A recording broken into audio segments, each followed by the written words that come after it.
Hello and welcome दोस्तों, स्वागत है आपका आज की एक और नई वीडियो में। तो आज की इस वीडियो में मैं आपको एक्सप्लेन करने वाला हूं anime series my hero academia vigilantes season 2 episode 1 के बारे में। तो चलिए करते हैं वीडियो को स्टार्ट। अगर आप चैनल पर नए हो तो जल्दी से चैनल को सब्सक्राइब कर लो। एपिसोड की स्टार्टिंग होती है जहां पर हमें विजिलेंटस और हीरो के बीच में फ़र्क बताया जाता है और बताया जाता है कि हमारे इस पूरे समाज में सभी लोगों के पास क्विक्स है। और हमें पता चलता है कि क्विक्स का मतलब है एक तरीके की एबिलिटी जो कि हर किसी के पास होती है। एंड वो बताते हैं कि हर कोई जैसे चाहे अपनी एबिलिटी को इस्तेमाल कर सकता है, बट अगर हर कोई फ्री तौर पे अपनी एबिलिटी को इस्तेमाल करेगा तो पूरे समाज में बहुत ज़्यादा क्राइम बढ़ जाएगा।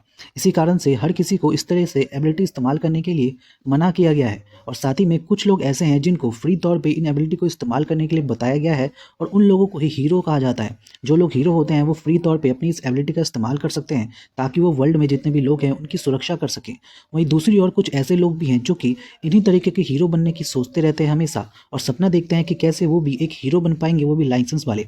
बट हर किसी की ज़िंदगी में जो रियलिटी होती है उसकी वजह से वो हर कोई हीरो नहीं बन पाता है और इसी वजह से वो लोग बन जाते हैं विलेंटर्स, क्योंकि वो लोग अपने समाज के सभी रूल्स को तोड़ते हैं और उनके रूल्स को तोड़ के वो अपने क्विक्स को फ्री तौर पे इस्तेमाल करते हैं ताकि वो दुनिया के लोगों को डिफेंड कर सके। और इन्हीं तरीके के लोगों को कहा जाता है विजिलेंटस। और हमें सच में फ़र्क पता चलता है कि विजिलेंटस और हीरो में क्या फ़र्क होता है। हीरो वो लोग होते हैं जिनको फ्री तौर पे अपने क्विक्स इस्तेमाल करने के लिए कहा जाता है और विजिलेंटस वो लोग होते हैं जो कि लोगों को बचाने के लिए इलीगल तौर पे अपने क्विक्स का इस्तेमाल करते हैं। एंड हमें फाइनली पता चलता है कि जो ये विजिलेंटस होते हैं ये लोग एक डिफेंडर तौर पे होते हैं जो कि उन लोगों से लड़ते हैं या उन इविल लोगों से लड़ते हैं जिनको जो बड़े हीरोज होते हैं वो पहचान नहीं पाते। इन विजिलेंटस में जो सबसे मेन हीरो होता है उसका नाम होता है द क्वेरल, जो कि हमारा मेन कैरेक्टर है। और साथ ही में हमें ये भी पता चलता है कि उसका असली नाम कोची होता है। तभी अचानक से हमें अगला सीन दिखाया जाता है एक प्लेग्राउंड का, जहाँ पे एक मैम 3 बच्चों को बता रही होती हैं कि उन्हें कैसे ट्रेनिंग करनी है। तभी अचानक से हम वहाँ पे 2 लड़कियों को देखते हैं, एक का नाम होता है म्यू और एक का नाम होता है यू। और हम देखते हैं कि जो यू होती है वो म्यू से पूछती है कि एक बात बताओ कि जो पॉप है वो कहाँ पे है, मैंने उसको कई देर से देखा नहीं है। तभी हम देखते हैं कि म्यू से बताती है कि वेल मैंने सुना था कि वो ओसाका जा रही है।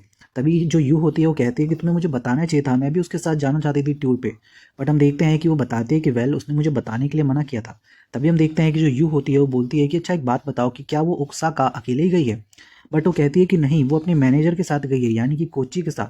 बट तभी यू कहती है कि ये क्या, तुमने उसे कोची के साथ जाने दिया, बट तुम जानती हो ना कि वो बिल्कुल भी मदद नहीं करेगा, बल्कि वो तो और उसे परेशान कर देगा। और हम देखते भी हैं कि जो कोची होता है वो सचमुच से परेशान कर देता है। क्यों? क्योंकि जो पॉप होती है वो तो ट्रेन में बैठ चुकी होती है, बट जो कोची होता है वो बेंटो खरीदने की वजह से लेट हो जाता है और वो तेजी से भाग रहा होता है ट्रेन के पीछे कि वो कैसे भी ट्रेन पे बैठ जाए, बट वो ट्रेन पे नहीं बैठ पाता है। दूसरी ओर हम पॉप को देखते हैं जो कि फ़ोन करके बताता है कि उसने किसी तरीके से मैनेज तो कर लिया है अपने ट्रेन के अंदर आने के लिए, बट जो कोची है वो ट्रेन के अंदर नहीं आ पाया। और वो बताती है कि वेल अगर वो नहीं पहुंच पाया तो मैं अकेले ही वेन्यू में चली जाऊंगी। और हम देखते हैं कि इसी तरीके से बात करते ही जैसे ही अगला स्टेशन आता है और वो दरवाज़ा खोलती है तो एकदम से उसके दरवाजे के सामने और कोई नहीं बल्कि कोची होता है, जिसे देखकर वो हैरान हो जाती है और कहती है कि तुम यहाँ पे कैसे पहुंचे, तुम तो ट्रेन से बाहर थे ना। तभी हम देखते हैं कि जैसे ही वो ये पूछती है वो बताता है कि वेल एक्चुअली मैं वहाँ पे गया था वेंटो खरीदने के लिए और मैं लेट हो गया, बट एक्चुअली मेरे साथ एक काफ़ी कमाल की बात हुई। और वो बताता है कि जब वो दौड़ रहा था तो वो अचानक से ट्रेन के ऊपर आके चिपक गया, बट वो फिसलने लगा। बट तभी अचानक से उसके हाथों में पता नहीं क्या हुआ, एक अजीब सी पावर आ गई जिसकी वजह से वो चिपकने लग गया। और ये उस एक तरीके से मैग्नेट जैसी पावर थी। एंड हम देखते हैं कि उसकी ये बात सुनकर वो जो पॉप होती है वो कहती है कि अच्छा इसका मतलब है कि तुम्हारा जो क्विक्स है, यानी कि तुम्हारा जो कह सकते हैं एबिलिटी है, वो तुम्हारी रिवर्स भी इस्तेमाल हो सकती है। क्योंकि जो कोंची होता है उसके पास जो एबिलिटी होती है उसके हिसाब से उस एबिलिटी का इस्तेमाल करके वो नीचे से ऊपर की तरफ उड़ सकता है। एक तरीके से कहें तो, मतलब कहें एक तरीके से तो उसकी जो एबिलिटी होती है वो नीचे के जो इंसान को नीचे ले जाती है ग्रेविटी, उस ग्रेविटी को वो हटा के उसको ऊपर की तरफ वो तो ऊपर की तरफ चलने में मदद करती है। बट अब की बार में उसकी जो एबिलिटी है उसने उसका बिल्कुल ही उल्टा प्रभाव डाला, यानी कि अब की बार में उसकी एबिलिटी से वो चिपक रहा था, जो कि एकदम एक नई तरह की एबिलिटी है। और हम देखते हैं कि इस एबिलिटी की वजह से जो कोची होता है वो कहता है कि वाह मैंने एक नई एबिलिटी खोजी है और अब मैं इस एबिलिटी के साथ भी काफ़ी बढ़िया बढ़िया काम कर सकता हूँ। एंड देन हम देखते हैं कि जैसे ही वो लोग ओसाका पहुँचते हैं वहाँ पे जो कोची होता है वो उसको बार बार चिपक चिपक के दिखाता है अलग अलग चीज़ों पे, बट जो पोप होती है उसको उसमें कोई भी इंटरेस्ट नहीं होता। देन तभी अचानक से हम देखते हैं कि वहाँ पे एक गुंडा होता है जो कि कुछ छीन के भाग रहा होता है। तभी अचानक से हम देखते हैं कि उसके पीछे एक बहुत बड़ा हीरो पड़ा होता है जिसका नाम होता है फैट गम। और हम देखते हैं कि जो फैट गम होता है वो बताता है कि मैं एक हीरो हूँ और तुम मुझसे ही लड़ रहे हो। तभी हम देखते हैं कि जो गुंडा होता है वो उसके ऊपर गोली चलाता है, बट उसकी गोली का कोई फर्क नहीं पड़ता है क्योंकि जो फैट गम है उसकी एबिलिटी होती है कि वो किसी भी चीज़ को एब्जॉर्ब कर सकता है। एंड हम देखते हैं कि जो जो कोची होता है वो उसके बेंटो को बचाता है और कहता है कि ये देखो तुम्हारा बेंटो बिल्कुल सही है। एंड हम देखते हैं कि ये देख के जो फैटगम होता है वो उस गुंडे को छोड़ देता है और कहता है कि ये लो तुम भी ले लो, थोड़े बहुत खा लो। हम देखते हैं कि जो फैटगम होता है वो कोची को थैंक्स कहता है अपना खाना बचाने के लिए एंड उससे पूछता है कि क्या तुम लोग यहाँ पे साइट सीइंग के लिए आए हो। बट हम देखते हैं कि कोची बताता है कि नहीं, एक्चुअली मेरी दोस्त यहाँ पे एक आइडल के तौर पे परफॉर्मेंस करने के लिए आई है और हम लोग एसएस मॉल जा रहे हैं। तभी हम देखते हैं कि फैटगम उनको रास्ता बता देता है एंड वो अपने सीक्रेट मिशन पे चला जाता है। एंड उसके बाद हम देखते हैं कि जैसे ही कोची उस एसएस मॉल में पहुंचता है वहाँ पे और भी कई सारे आइडल्स आए होते हैं। तभी उनके सामने एक लड़की आती है और कहती है कि तुम जरूर पॉप होगी, मैंने सही कहा ना, मैंने तुम्हारे बारे में काफ़ी ज़्यादा सुना है, तुम काफ़ी बढ़िया डांस करती हो और गाना भी काफ़ी बढ़िया गाती हो। तभी हम देखते हैं कि वो अपना नाम बताती है कि मेरा नाम मोनिका है और मैं भी एक आइडल हूँ जो कि क्रैब की तरह यहाँ पे डांस करूंगी। एंड हम देखते हैं कि वो उससे बताती है कि वेल मैं तुम्हें बता दूं कि जल्द ही मास्कॉट आइडल बूम शुरू होने वाला है, तो तुम्हें अच्छे से काम करना है, ओके। एंड उसके बाद हम देखते हैं कि वो वहाँ से चली जाती है। दूसरी ओर हम देखते हैं कि जो फैटगम होता है वो फाइनली अपने सीक्रेट मिशन पे पहुंचता है जहाँ पे उसका काम भी इसी मॉल के अंदर होता है। उसका काम होता है इस मॉल के अंदर आके उसका इन्वेस्टिगेशन करना, क्योंकि यहाँ पे कुछ ड्रग्स डील्स होने वाली हैं एंड उसका उसको पता लगाना होता है। तभी हम देखते हैं कि पुलिस ऑफिसर बताता है कि ये देखिए कैमरा, यहाँ पे सब कुछ सारे के सारे सर्विलेंस टीम की फुटेज है और आप यहाँ से सब कुछ चेक कर सकते हैं और नज़र रख सकते हैं कि अगर यहाँ पे कोई भी दिक्कत हो रही हो, क्योंकि इस तरीके के इवेंट्स में काफ़ी ज़्यादा ड्रग डीलिंग होती है। एंड देन हम देखते हैं कि जो वहाँ पे जो पॉप होती है उसे देखकर वो पुलिस वाला कहता है कि इसके ऊपर नज़र रखे रहना। उसके बाद हम देखते हैं जो पॉप होती है वो स्टेज पे काफ़ी अच्छे तरीके से परफॉर्मेंस देती है और सभी लोगों को उसका ये परफॉर्मेंस काफ़ी ज़्यादा पसंद भी आता है। एंड उसके बाद हम देखते हैं कि जैसे ही उसका परफॉर्मेंस खत्म होता है जो कोची होता है वो उसे पूछता है कि इसके बाद पक्का हम लोग अब घर जाएंगे, मैंने सही कहा ना। बट हम देखते हैं कि जो पॉप होती है वो कहती है कि नहीं, अभी हम घर नहीं जा सकते क्योंकि हमें यहाँ पे वेन्यू को भी घूमना है ताकि अगर हम फ्यूचर में दोबारा कभी यहाँ पे आएँ तो हम ईजिली यहाँ पे आ सकें। एंड हम देखते हैं कि वो लोग वेन्यू घूमने जाते हैं जहाँ पे वो लोग काफ़ी सारे स्टॉल्स से शॉपिंग भी कर रहे होते हैं वेंटोस की। तभी अचानक से हम देखते हैं कि वहाँ पे मोनिका आ जाती है जिसने एक क्रैब जैसा आउटफिट पहना होता है। वो बता रही होती है कि ये एक आउटफिट है जिसका इस्तेमाल हम कर सकते हैं किसी भी बोर्ड को निकालने के लिए और साथ ही में ये मैं इसका इस्तेमाल करने वाली हूँ आज के इस आइडल वाले कॉम्पिटिशन में।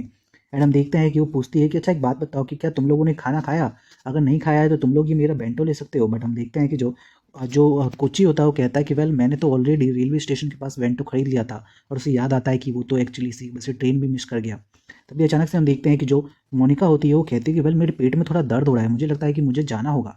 एंड हम देखते हैं कि वो अपने सपोर्टर से कहती है कि वेल तुम यहीं पे रुको, मुझे थोड़ा सा टाइम लगेगा, मैं एकदम से आती हूँ और 2 मिनट तुम यहाँ पे रुको। एंड हम देखते हैं कि वो वहाँ पे रुका होता है बट मोनिका काफ़ी देर हो जाती है एंड वो बिल्कुल भी नहीं आती है, जिसे लेकर वो काफ़ी ज़्यादा परेशान हो चुका होता है क्योंकि उसकी बारी आने ही वाली होती है। तभी हम देखते हैं कि वो वहाँ से जाता है उस पॉप के पास उसकी मदद मांगने के लिए। वहीं दूसरी ओर हम देखते हैं हीरो को, यानी कि इरेजर हेड को, और हम देखते हैं जो इरेजर हेड होता है वो 2 लोगों से लड़ रहा होता है और हम देखते हैं कि जो वो 2 लोग होते हैं वो शायद ब्लैक मार्केट डीलर होते हैं और हम देखते हैं कि वो दोनों एक ड्रग का इस्तेमाल करते हैं जिसकी वजह से वो एक तरीके के मॉन्स्टर बन जाते हैं और कहते हैं कि हम लोगों का नाम है हुड्डा हुड्डा बॉय। और हम देखते हैं कि हुड्डा ब्रदर्स जो होते हैं वो एक काफ़ी कमाल का जंप मारते हैं उस इरेजर हेड के ऊपर और उसको एकदम से बहुत तगड़ा अटैक देने की कोशिश करते हैं। बट हम देखते हैं जो इरेजर हेड होता है वो ईजिली उन सभी को पकड़ लेता है एंड उन दोनों को पकड़ के नीचे बिठा देता है। तभी हम देखते हैं कि इरेजर हेड याद करने लगता है कि उसको पुलिस वालों के द्वारा ये काम दिया गया था कि वो इन लोगों से इन्वेस्टिगेशन करे सभी चीज़ों के बारे में। एंड हम देखते हैं कि वो उनसे पूछता है कि वेल देखो मैं तुम्हें साफ साफ बता देता हूँ कि ये कोई फॉर्मल इन्वेस्टिगेशन नहीं है, यहाँ पे मैं केवल इनफॉर्मल तौर से तुमसे बस पूछताछ करूंगा और तुम्हें मेरा जवाब देना है। बट हम देखते हैं कि वो दोनों सब कुछ बताने से मना कर देते हैं। बट तभी हम देखते हैं कि जो इरेजर हेड होता है वो पूछता है कि अच्छा एक बात बताओ कि क्या तुमने इस फोटो में जो इंसान दिख रहा है उसको जानते हो। तभी हम देखते हैं कि उसे देख कर वो कहते हैं कि ये क्या, ये तो कामायान है ना। और वो बताते हैं कि ये कामायान है और वो ये भी बताते हैं कि इस फोटो में जो कामायान है वो हम उसको जानते हैं। एक्चुअली बात ये है कि वो काफ़ी ज़्यादा फेमस है।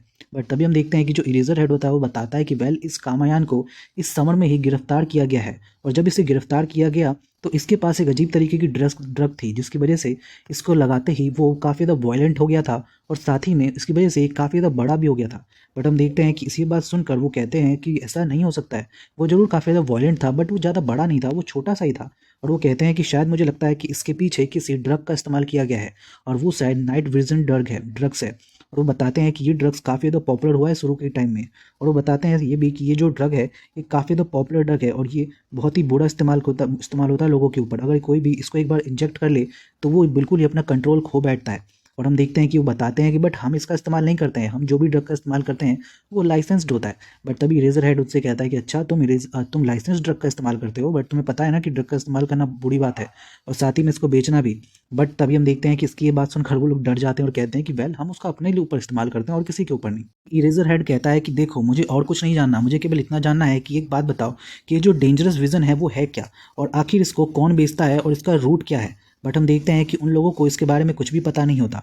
बट हम देखते हैं कि इरेजर हेड उनसे कहता है कि वेल देखो अगर तुम मुझे सही सही बताओगी तो मैं तुम्हें कामयान से मिलने दूंगा। और हम देखते हैं कि वो लोग बताते हैं कि वेल मुझे देखो इसके बारे में कुछ खास पता नहीं है, बट जो भी मैं पता है मैं आपको बताने के लिए तैयार हूँ। तभी हम देखते हैं कि जो इरेजर हेड होता है वो उनसे पूछता है कि इसके साथ में एक और बात तुमसे पूछनी है कि क्या तुम क्रैब रूट के बारे में जानते हो। बट उन दोनों को उसके बारे में कुछ भी पता नहीं होता है। दूसरी ओर हम देखते हैं कि मोनिका के ना आने की वजह से जो पॉप होती है उसको उस क्रैब के अंदर बैठा के वो जो आदमी होता है उसका कह सकते हैं जो वो क्रैब का जो आदमी होता है वो बोलता है कि तुम इसके ऊपर बैठ जाओ और तुम हमारे लिए आइडल का काम कर दो। बट हम देखते हैं कि जो कोची होता है वो पूछता है कि क्या ये सही होगा, क्योंकि अगर मोनिका यहाँ पे नहीं आई तो उसको दिक्कत हो सकता है ना। बट हम देखते हैं कि वो आदमी कहता है कि वेल वो हमारी कोई लीगल आइडल नहीं है, उसको बस यहाँ पे हायर किया गया था आज के लिए। एंड हम देखते हैं कि ये सुनकर कोची कहता है कि वेल क्या सच में, बट मुझे तो ऐसा नहीं लगा। तभी हम देखते हैं कि जो मोनिका होती है वो टॉयलेट के अंदर एक ड्रेस ढूंढ रही होती है। हम देखते हैं कि वो उस ड्रेस को पहनती है और कहती है कि वेल मेरा ये मिशन है, काफ़ी ज़्यादा बढ़िया मिशन है और मैं काफ़ी ज़्यादा इसमें काम भी कर रही हूँ अच्छे से।